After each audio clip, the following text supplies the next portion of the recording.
नमस्कार साथियों, आज हम 2024 में जो आपका इंग्लिश का पेपर होना है क्लास 12th का, उसके लिए हम एक मोस्ट इम्पोर्टेंट संभावित मॉडल क्वेश्चन पेपर देखेंगे, जिसमें से आपको सीधे के सीधे क्वेश्चंस वहां देखने को मिल जाएं।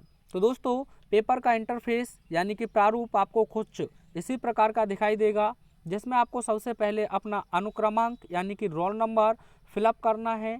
उसके बाद आपको अपना नाम लिखना है। यहीं पर आपके जो कक्ष निरीक्षक हैं वह स्पष्ट अक्षरों में अपने हस्ताक्षर कर देंगे। अपने पेपर कोड को ध्यान में रखें, क्योंकि यह आपको अपनी आंसर शीट पर भरना है। आपको समय 3 घंटे 15 मिनट दिए जाएंगे इस क्वेश्चन पेपर को हल करने के लिए। पूर्णांक 100 अंक का होगा। शुरुआती 15 मिनट आपको क्वेश्चन पेपर रीड करने के लिए मिलेंगे। तो उसके कुछ और भी जर्नल से इंस्ट्रक्शन है, जिसमें आपका पहला निर्देश है, यह क्वेश्चन पेपर 4 सेक्शनों में डिवाइड है, ए, बी, सी एंड डी, और चारों सेक्शन से आपको आंसर करना यानी कि क्वेश्चनों के आंसर देना कंपलसरी है। प्रत्येक क्वेश्चन के सामने उसके अंक अर्जित किए गए हैं। सबसे इम्पोर्टेंट, अपने आंसर को लिखने से पहले क्वेश्चंस को बहुत सावधानी पूर्वक अवश्य पढ़ें। तो आइए शुरुआत करते हैं सेक्शन ए से। तो दोस्तों, सेक्शन ए आपका रीडिंग से है, जिसमें आपको एक अनसीन पैसेज दिया गया है। तो कह रहा है, read the following passage carefully and answer the questions that follow. यानी कि नीचे दिए गए गद्यांश को बहुत सावधानी पूर्वक पढ़ें और जो आपको क्वेश्चन किए गए हैं उनके आंसर लिखें। तो सबसे पहले आपको इस अनसीन पैसेज को अच्छे से रीड कर लेना है। अब जिन शब्दों का आपको हिंदी मीन्स ना पता हो, डोंट वरी, आपको इंग्लिश में ही उन्हें पढ़ना है। तो देखिए, whatever your task may be, आपका कार्य कुछ भी हो सकता है।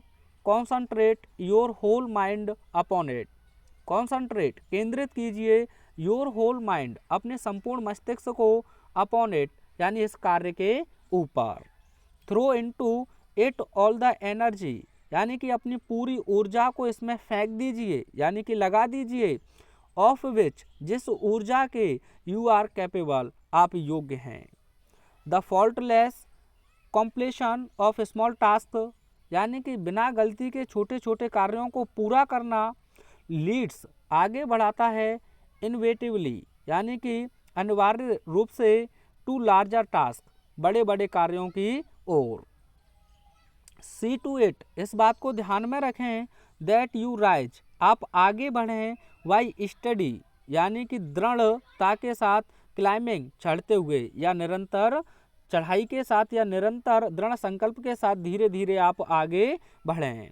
And you will never fall, और आप कभी गिरेंगे नहीं। एंड हियर इन, और इसी बात में, लाइज, छिपा हुआ है या पड़ा हुआ है। The secret of true power, यानी कि सच्ची शक्ति का रहस्य। लर्न, सीखिए। वाई कॉन्स्टेंट प्रैक्टिस, कॉन्स्टेंट यानी निरंतर, प्रैक्टिस अभ्यास, निरंतर अभ्यास के द्वारा सीखिए। हाउ टू हस्बैंड, हाउ माने किस प्रकार से, टू हस्बैंड यहाँ पति नहीं है बल्कि इसका मतलब है कंट्रोल करना। हाउ टू हस्बैंड, किस प्रकार से नियंत्रित करें। रिसोर्सेज, साधनों को, आपको किस प्रकार से साधनों को नियंत्रित करना है। एंड टू कॉन्सनट्रेट, और किस प्रकार से केंद्रित करना है। दैम माने उन्हें। एट एनी मोमेंट, किसी भी क्षण। एट एनी मोमेंट, किसी भी क्षण। अपॉन अ गिवन टाइम, दिए गए समय पर, यानी कि किसी भी दिए गए समय पर आपको किस प्रकार से उन साधनों को नियंत्रित करना है और उन्हें किस प्रकार से केंद्रित करना है। द फुलिश वेस्ट, मूर्ख लोग बर्बाद करते हैं। ऑल देयर मेंटल, अपनी सभी मानसिक एंड स्पिरिचुअल एनर्जी, और अपनी आध्यात्मिक ऊर्जा को। इन फ्रुअल्टी, छिछोरेपन में। फुलिश चैटर, मूर्खतापूर्वक बातचीत में। और सेल्फिश आर्ग्यूमेंट, और अपने स्वार्थ के तर्क वितर्क में। नॉट टू मेंशन, इस बात को मेंशन नहीं किया गया है, उल्लेखित नहीं किया गया है। बेस्टफुल फिजिकल एक्सरसाइज, यानी कि जो शारीरिक बेस्टफुल व्यायाम है उसके लिए। तो आइए इसके क्वेश्चंस को देखते हैं और कितने आसान से आप आंसर लिख सकते हैं। पहला क्वेश्चन पूछा है, how should we do our task, हम अपने कार्य को कैसे करना चाहिए, हमें अपने कार्य को कैसे करना चाहिए। सबसे पहले आप क्वेश्चन में से बनाएंगे, तो आपने सब्जेक्ट लिख दिया है। शुड यहाँ मॉडल्स है तो आप इसे एज ए हेल्पिंग वर्ब की तरह यूज करेंगे। वी शुड हमें चाहिए, वहाँ आपने देखा था कॉन्सनट्रेट केंद्रित करना, अवर होल माइंड अपने संपूर्ण मस्तिष्क को, अपॉन अवर टास्क अपने कार्य के ऊपर, एंड और वी शुड यूज और हमें प्रयोग करना चाहिए, ऑल आवर एनर्जी अपनी पूरी ऊर्जा को, टू कंप्लीट आवर टास्क अपने कार्य को पूरा करने के लिए। तो कितने आसानी से आप इसका आंसर लिख सकते हैं। और दूसरा क्वेश्चन देखिए, when shall we never fall, हम कब कभी नहीं गिरेंगे। तो आप आंसर लिखेंगे इफ यदि, बी प्रोसीड हम आगे बढ़ेंगे, स्लोली धीरे धीरे, बट कॉन्स्टेंटली लेकिन निरंतर रूप से।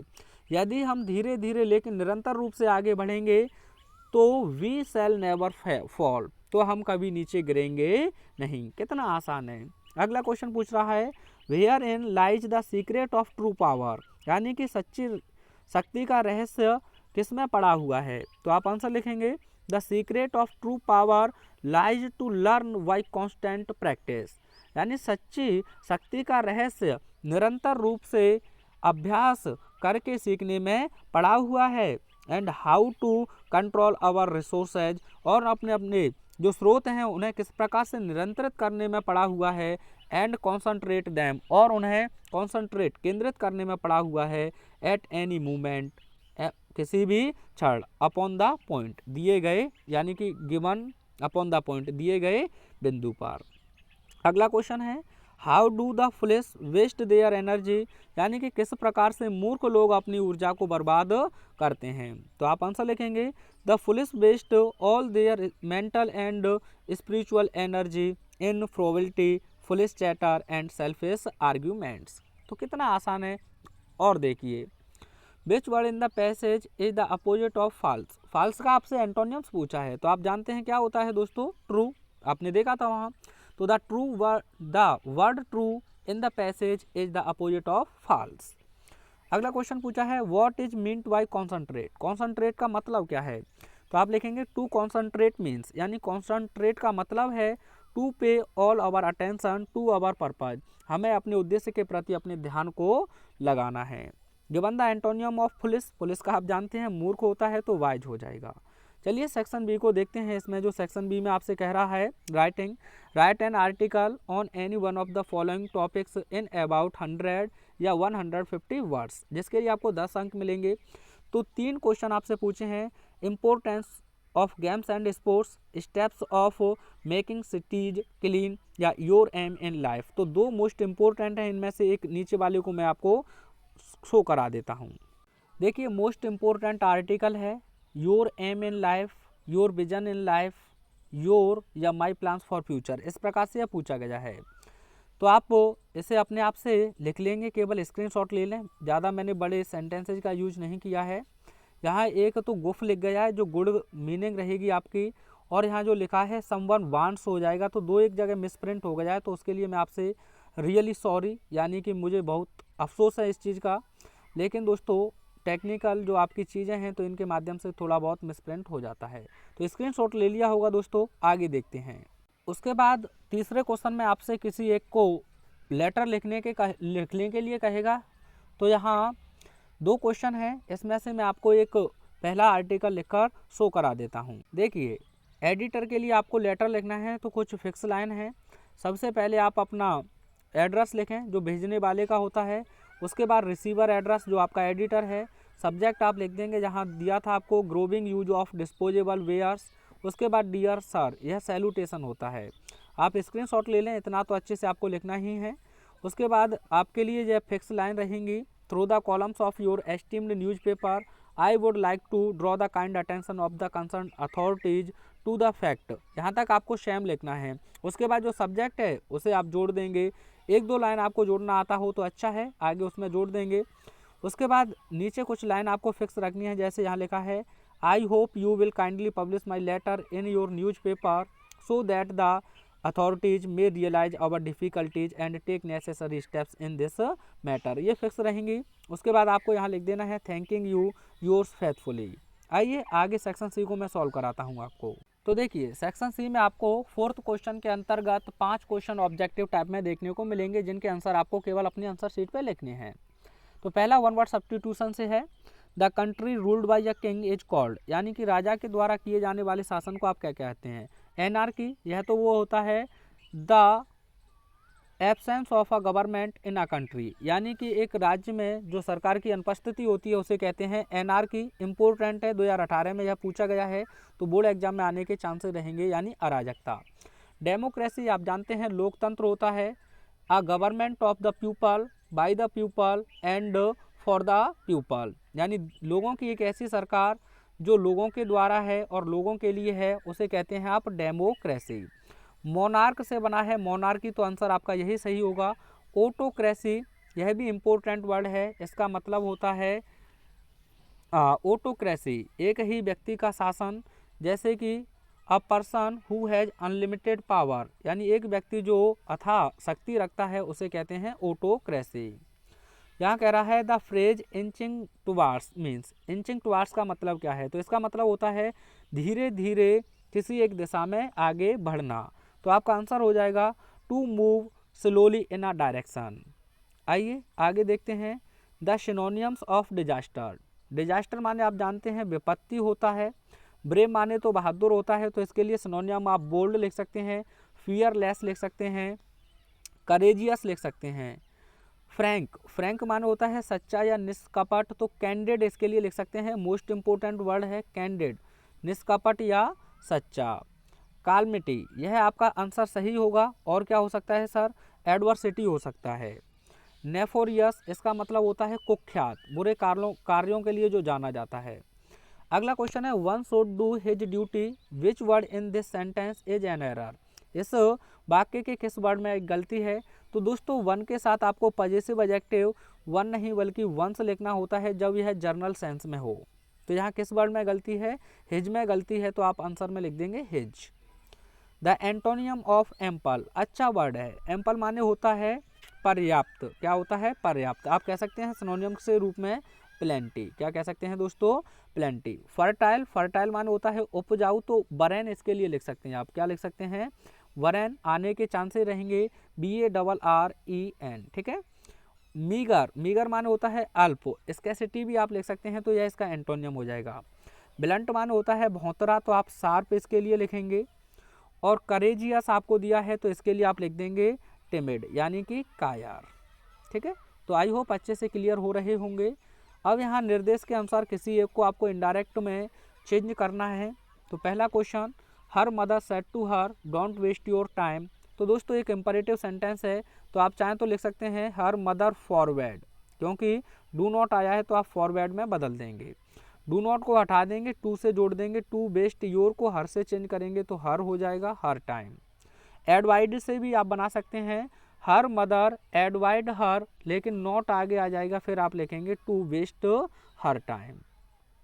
अगला क्वेश्चन है the teacher said to the students have you completed your work, तो यह इंट्रोगेटिव है, सेड हो या सेड टू आप आस्क्ड में इसे बदल देंगे। उसके बाद कॉमा इन्वर्टेड कॉमाज के स्थान पर आप हिफ लगा देंगे, क्योंकि यह हेल्पिंग वर्ब से स्टार्ट हुआ है। स्टूडेंट से यू को चेंज करेंगे तो दे हो जाएगा।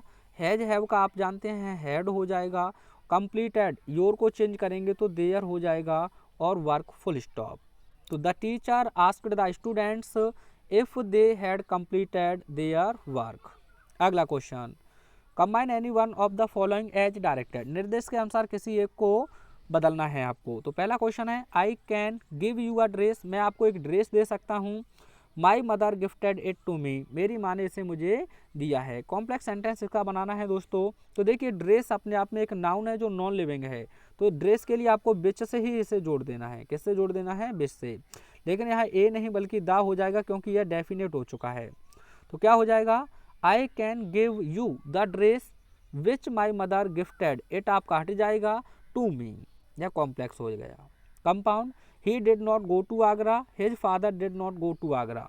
जब दोनों सेंटेंस आपके नेगेटिव हैं तो आप नीदर नॉट से जोड़ सकते हैं कंपाउंड बनाने के लिए।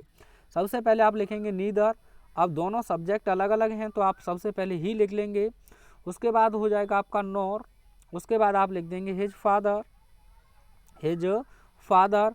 अब दोस्तों नॉट हट जाएगा क्योंकि नेगेटिव बन चुका है, तो डिड आपका रहेगा नहीं क्योंकि हेल्पिंग वर्ब है, तो गो का आपको सेकंड फॉर्म लिख देना है went to Agra. Neither he nor his father went to Agra. अगला क्वेश्चन देखिए, किसी एक को आपको निर्देश के अनुसार ही चेंज करना है। तो alone he can help you in this matter, negative बनाना है। तो दोस्तों अलोन हो या ओनली हो और नेगेटिव बनाना है तो इसके स्थान पर आप लिख देंगे शुरुआत में ही नन बट। क्या लिख देंगे? नन बट, यानी कि नॉन बट दो मेरे दोस्तों। तो नन बट, उसके बाद आप लिख देंगे ही can help you in this matter, यानी उसके अलावा इस मामले में आपकी कोई मदद नहीं कर सकता है। अगला क्वेश्चन अच्छा है, Kalidas is greatest poet in Sanskrit, comparative degree में बदलना है। तो कंपैरेटिव बनाएंगे तो सब्जेक्ट रहेगा, हेल्पिंग वर्ब भी रहेगी। अब यहाँ से द और ग्रेट को हटाएंगे तो ग्रेटर हो जाएगा कंपैरेटिव। उसके बाद देन का प्रयोग आपको करना है। अब यहाँ सिंगुलर है तो आप देन के बाद एनी अदर का प्रयोग कर देंगे। आगे लिख देंगे poet in Sanskrit, Kalidas is greater than any other poet in Sanskrit. अगला question, he is most perfect gentleman. तो यहाँ आपको करेक्ट करना है किसी एक वाक्य को। परफेक्ट हो गया, कंप्लीट हो गया, यूनिक हो गया, एक्सट्रीम हो गया, राउंड हो गया। इनका आपको सुपरलेटिव और कंपैरेटिव नहीं बनाना है। तो यहाँ से क्या उठ जाएगा आपका? मोस्ट। क्या हो जाएगा? He is a perfect gentleman, क्योंकि परफेक्ट पहले से ही आपका सुपरलेटिव है। अगला क्वेश्चन है, कैटल्स आर ग्रेजिंग। तो दोस्तों आपका कैटल हो गया, कैटल जानते हैं आप, जेंट्री हो गया आपका, वर्मेन हो गया, पोल्ट्री हो गया, आपकी सेनाएं हो गई। तो इनमें आपको एस लगाकर प्लूरल बनाने की आवश्यकता नहीं है। जैसे पुलिस को आप पुलिसेज लिखेंगे तो गलत हो जाएगा, यह इंग्लिश में पहले से ही प्लूरल है। तो कैटल अपने आप में प्लूरल है। जैसे आप कहते हैं मवेशी, तो कैटल्स नहीं बल्कि कैटल रहेगा, कैटल आर ग्रेजिंग। दो वर्ड आपको परीक्षा बड़ी पूछ रही है, सीप और डियर। गलती से भी दोस्तों आपको इनमें एस ऐड नहीं करना है। सिंगुलर और प्लूरल फॉर्म में दोनों में एक सी ही रहती हैं। जैसे 5 sheeps are grazing, 1 sheep is grazing. हमें शीप्स लिखने की आवश्यकता और डियर्स लिखने की आवश्यकता नहीं है। यहाँ आपसे इम्पोर्टेंट कुछ पेयर में होमोफॉर्म्स पूछे हैं, जिसमें पहला वर्ड है रिफ्यूज और रिफ्यूज। इस रिफ्यूज का मतलब होता है इनकार करना, इसका मतलब होता है शरण। तो आप सेंटेंस लिख देंगे, my father refused me to give money, मेरे पिताजी ने मुझे धन देने से मना कर दिया। दूसरे के लिए लिखेंगे, the saints wanted to refuge in my village, जो संत हैं वे मेरे गांव में शरण चाहते थे। और अगला है सेल, सेल माने बेचना होता है, या एक और सेल होती है आपकी जिसका मतलब होता है बिक्री।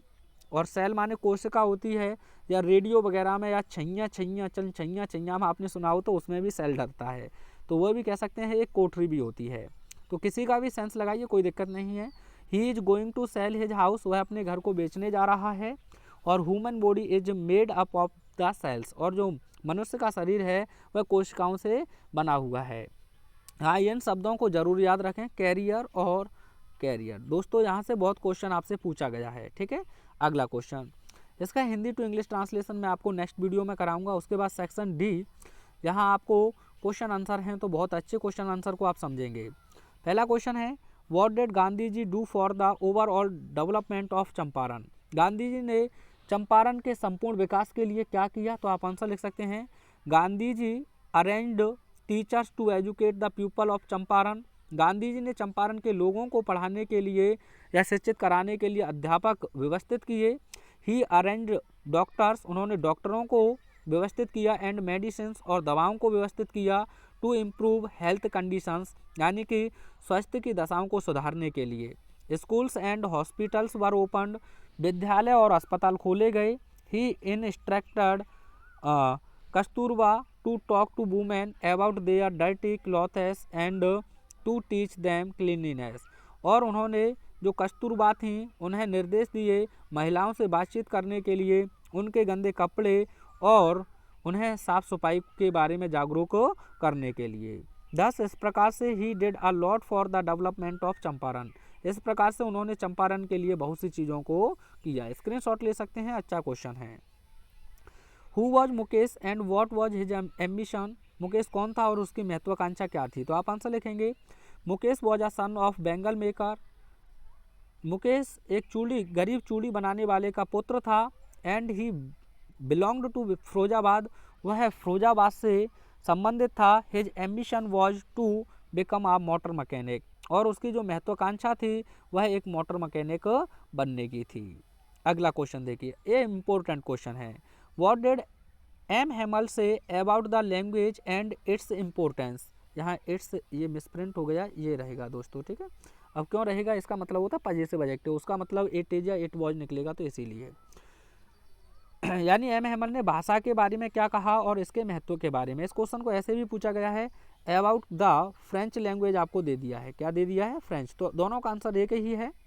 तो आप आंसर लिखेंगे M Hamel said about the language and its importance, यानी कि एम हेमल ने भाषा के बारे में और इसके महत्व के बारे में कहा दैट कि French was the most beautiful language in the world, कि जो फ्रेंच भाषा है वह संसार की सबसे सुंदर भाषा है, द क्लियरेस्ट सबसे स्पष्ट भाषा है, एंड द मोस्ट लॉजिकल और सबसे तर्क संगत भाषा है।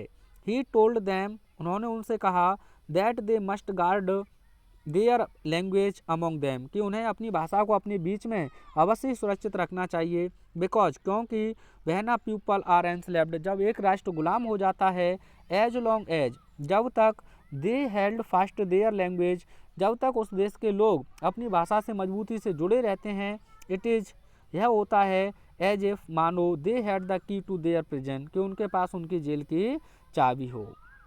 अगला इंपॉर्टेंट क्वेश्चन है, what did the instructor do to train Douglas, यानी कि प्रशिक्षक ने डगलस को शिक्षित करने के लिए या ट्रेन करने के लिए क्या किया। तो आप लिखेंगे Douglas got an instructor to teach him how to swim, Douglas ने किस प्रकार तैरा जाए यह बात सीखने के लिए एक प्रशिक्षक को रखा। The instructor put a belt around him, जो प्रशिक्षक था उसने डगलस के चारों तरफ एक बेल्ट बांध दी। A rope was attached to this belt, और इस रस्सी से एक बेल्ट को जोड़ दिया। It went through a pulley, यह एक पुली से होकर गुजरती थी जो बेल्ट थी। That ran on an overhead cable, जो सिर के ऊपर एक केबल पर दौड़ती थी। दस, इस प्रकार से Douglas was able to go back and forth across the pool, इस प्रकार से डगलस पूल के आगे और पीछे आने जाने में सक्षम हो गया। He was taught to put his face under water, और उसे पानी के अंदर उसके चेहरे को रखना सिखाया। एंड एक्सहेल, और सांस लेना सिखाया। And to raise his nose, और अपनी नाकों को उठाना सिखाया। एंड इनहेल, और सांस लेना सिखाया। ग्रेजुअली, धीरे धीरे, डगलस सेड, डगलस ने समाप्त कर दिए हिज फियर ऑफ वाटर, पानी के अपने भय को। इन दिस वे, इस प्रकार से, द इंस्ट्रक्टर ट्रेंड हिम, जो प्रशिक्षक था उसने डगलस को प्रशिक्षित कर दिया। बहुत आसान शब्दों में आप इसका आंसर लिख सकते हैं। ये दो क्वेश्चन हैं आपके लॉन्ग के इम्पोर्टेंट क्वेश्चंस में से एक रखे हैं। नीचे वाला क्वेश्चन बहुत ज़्यादा इम्पोर्टेंट है, तो यूट्यूब पर आप सर्च कर लें, मेरी वीडियो आपको देखने को मिल जाएगी। मैंने आपका एक स्टेंजा रखा है, I looked again at her, जो माई मदर एट 66 है। तो इसमें आपसे कह रहा है how by the poets mother compared, यानी कि जो कवित्री की माँ है उसकी तुलना किससे की गई है। तो आप आंसर लिखेंगे the poet's mother was looking wan pale, so she was compare to late winter's moon, यानी कि जो कवित्री का माँ का चेहरा है वह एक फीके और पीले में चेहरे की तरह दिखाई दे रहा है, इसीलिए उनके चेहरे को या उनकी तुलना एक सर्द ऋतु के देरी के चंद्रमा से की गई है। दूसरा क्वेश्चन है what did the poetess feel, कवित्री ने क्या महसूस किया। तो आप लिखेंगे the poetess felt the old familiar ache and her childhood fear, यानी कि कवित्री ने अपने पुराने परिचित दर्द और बचपन के भय को महसूस किया।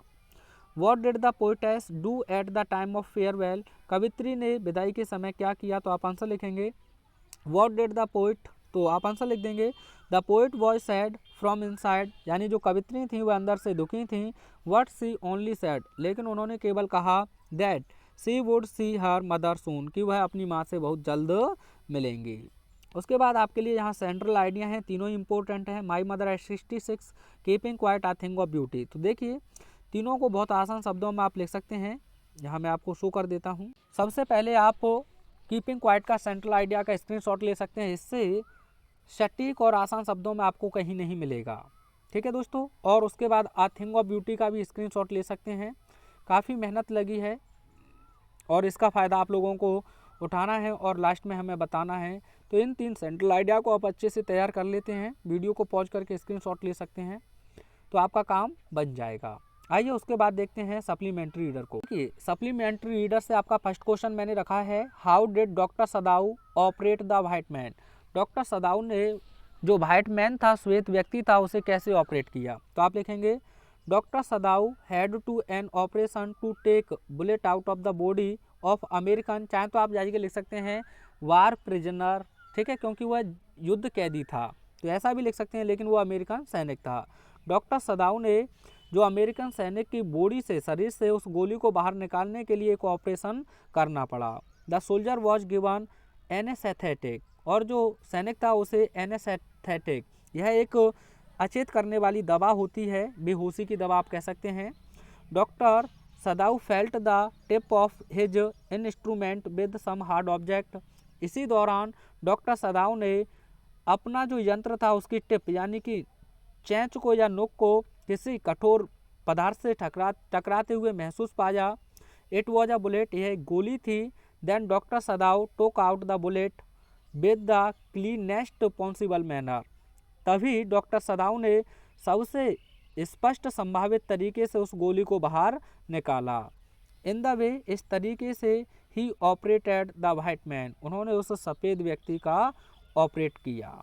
अगला question, what wonders did the author realise when he reached Antarctica. यानी कि जब लेखिका अंटार्कटिका पहुंची आपकी तिसानी दोषी, तो उन्होंने क्या महसूस किया। तो आप आंसर लिखेंगे when the author reached Antarctica, जब आपकी लेखिका तिसानी दोषी अंटार्कटिका पहुंची, सी रियलाइज्ड द फैक्ट, उन्होंने उस तथ्य को महसूस किया दैट कि India and Antarctica were once the part of same land mass, कि कभी भारत और अंटार्कटिका एक ही भूभाग के हिस्से थे। वॉज सरप्राइज्ड द मोस्ट, और वह सबसे ज़्यादा आश्चर्यचकित हुई। She was also surprised at expensive white landscape and uninterrupted blue horizon, और वह इसके विस्तृत भूदृश्य और बिना बाधित नीले क्षितिज को देखकर और भी आश्चर्यचकित हुई। एंड इट्स, यहाँ इट्स रहेगा, एक बार फिर मिसप्रिंट हो गया है, इट्स रहेगा, ठीक है। इट्स इमेंसिटी एंड आइसोलेशन, और इसकी विशालता और अलगाव पर भी आश्चर्यचकित थी। स्क्रीनशॉट ले सकते हैं। अगला क्वेश्चन देखिए, how did the king save his throne, how much loss did he bear. तो आप आंसर लिखेंगे the king saved his throne by sending about 50 samples of expensive diamond rings to the high rank officers wife in this hope, यानी कि जो राजा थे उन्होंने इस उम्मीद में लगभग महंगी डायमंड की रिंग 50 हाई रैंक जो ऑफिसर था उसकी पत्नी को भेजकर अपने सिंहासन को बचा लिया। दैट, इस उम्मीद में, दैट कि सी वुड कीप 1 और 2 रिंग्स, कि वह 1 या 2 अंगूठी को रख लेगी, एंड रिटर्न द रिमेन, और बची हुई शेष को लौटा देगी। He had to bear the loss of 3 lakh rupees, और उसे इसके लिए 3 लाख रुपए का घाटा सहना पड़ा। अगला question, what did Sam write in his letter to Charlie. Important question है, तो आप आंसर लिखेंगे इन हिज लेटर, अपने पत्र में सैम इन्फॉर्म्ड चार्ली, सैम ने चार्ली को सूचित किया दैट कि he had been living on the 3rd level for the last 2 weeks, कि वह पिछले 2 सप्ताहों से तीसरे तल पर रह रहा है। He asked Charlie and his wife, उसने चार्ली और उसकी पत्नी जो लोइशा थी उससे कहा to keep looking for the 3rd level, कि वे तीसरे तल की तलाश करते रहें अनटिल दे फाइंड इट, जब तक वे इसे पा ना लें। अगला अच्छा क्वेश्चन है, हु वॉज द साइकेट्रिस्ट। यह लॉन्ग क्वेश्चन है। मनोचिकित्सक मित्र कौन था। व्हाट डिड ही से अबाउट द 3rd लेवल, और उसने तीसरे तल के बारे में क्या कहा। तो इसके लिए आप स्क्रीनशॉट ले सकते हैं और देखते हैं आगे। और लॉन्ग में आप चाहें तो इन 2 क्वेश्चंस को और ऐड कर सकते हैं। और वीडियो कैसा लगा कमेंट करके अवश्य बताएं। मोस्ट इंपोर्टेंट क्वेश्चंस का कलेक्शन रहा है ये। मिलते हैं नेक्स्ट वीडियो में, तब तक देखते रहिए हर इस क्लास है।